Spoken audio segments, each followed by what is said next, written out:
شروع اللہ کے نام سے جو سب پر مہربان ہے، بہت مہربان ہے۔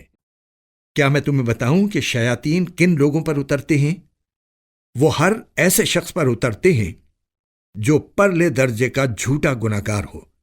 وہ سنی سنائی بات لا ڈالتے ہیں اور ان میں سے اکثر جھوٹے ہوتے ہیں۔ یعنی شیاطین کی باتوں پر بھروسہ کرنے والے کوئی نیک لوگ نہیں، گناہگار لوگ ہوتے ہیں، اور ان شیاطین کا یہ دعویٰ بھی بالکل لغو ہے کہ انہیں غیب کی خبریں معلوم ہیں۔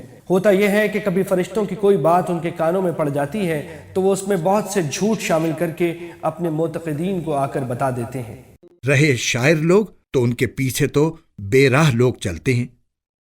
کیا تم نے نہیں دیکھا کہ وہ ہر وادی میں بھٹکتے پھرتے ہیں؟ یہ کفار کی دوسری بات کی تردید ہے کہ نبی کریم صلی اللہ علیہ وسلم معاذ اللہ شاعر ہے، اور قرآن کریم شاعری کی کتاب ہے۔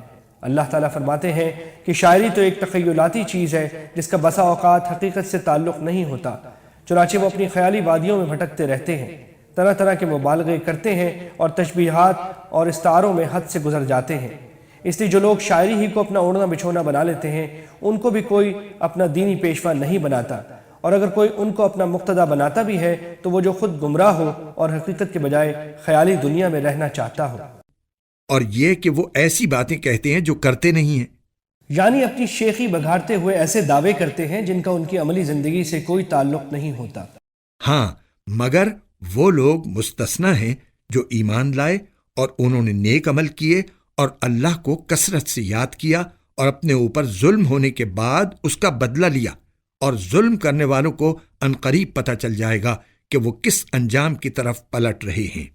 یہ استثناء ذکر فرما کر اللہ تعالیٰ نے واضح فرما دیا کہ اگر شاعری میں یہ خرابیاں نہ ہوں اور ایمان اور عمل صالح کے تقاضوں کو ملحوظ رکھتے ہوئے کوئی شاعری کرے اور اپنے شاعرانہ تخیلات کو دین و مذہب کے خلاف استعمال نہ کرے تو اس میں کوئی حرج نہیں ہے۔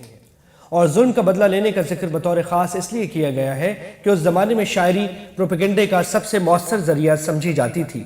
کوئی شاعر کسی کے خلاف کوئی شاندار ہجو یا قصیدہ کہہ دیتا تو وہ لوگوں کی زبانوں پر چڑھ جاتا تھا۔ چنانچہ بعض بدنہاد کافروں نے حضور نبی کریم صلی اللہ علیہ وسلم کے بارے میں بھی اس قسم کے اشعار کہہ کر مشہور کر دیے تھے۔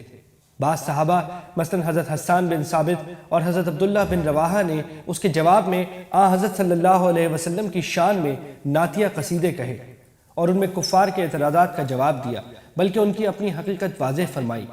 اس آیت میں ان حضرات کی شاعری کی تائید کی گئی ہے۔